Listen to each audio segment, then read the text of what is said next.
ब्राह्मण थे गरीब ब्राह्मण, गरीब और दरिद्र दो हैं। ब्राह्मण कितने हैं? दो, क्यों वह गरीब है, क्यों वह दरिद्र है।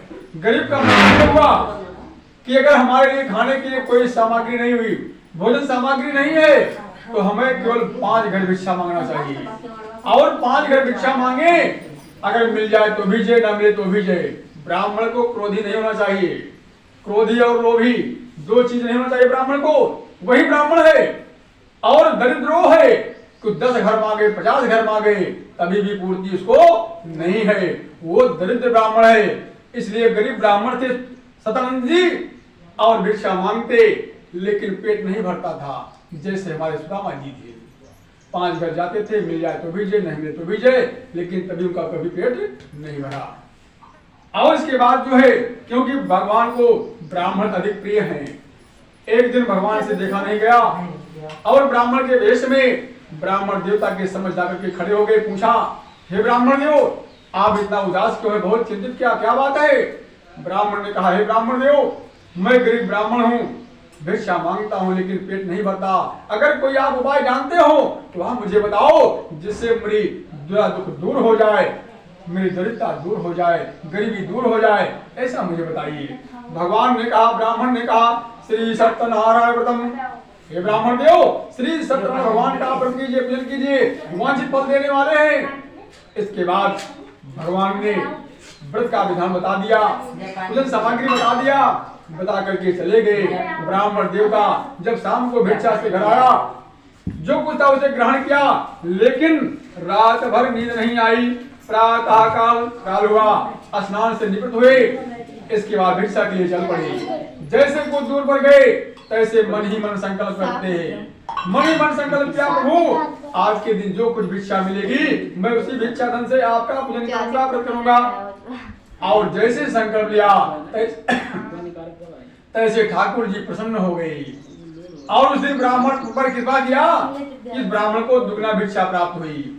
उसी भिक्षा धन से ब्राह्मण देवता पूजन सामग्री एकत्रित किया, अपने घर आया, अपने घर आकर के अपने बांधवों को बुलाया, भाइयों को बुलाया, और दिन भर व्रत किया। सायंकाल के समय भगवान का पूजन किया, प्रभु की कृपा हुई, ब्राह्मण देवता धन धान से संपन्न हो गए, और हर महीना भगवान का व्रत करने लगे।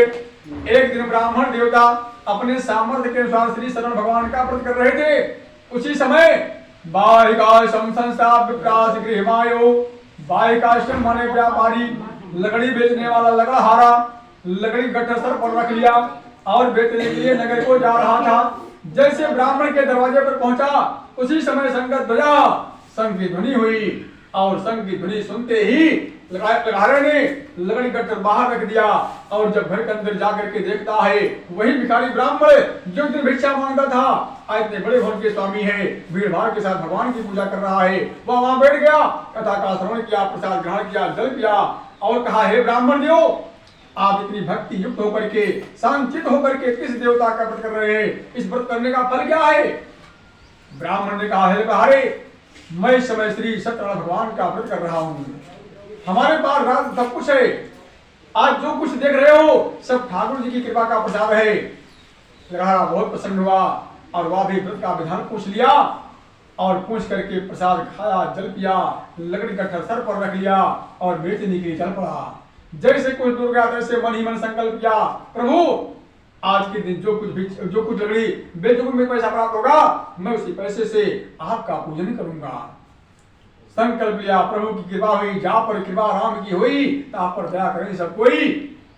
प्रभु की कृपा हुई, और लकड़हारे को भी जो है उस लकड़ी का दुगना मूल्य प्राप्त हुआ।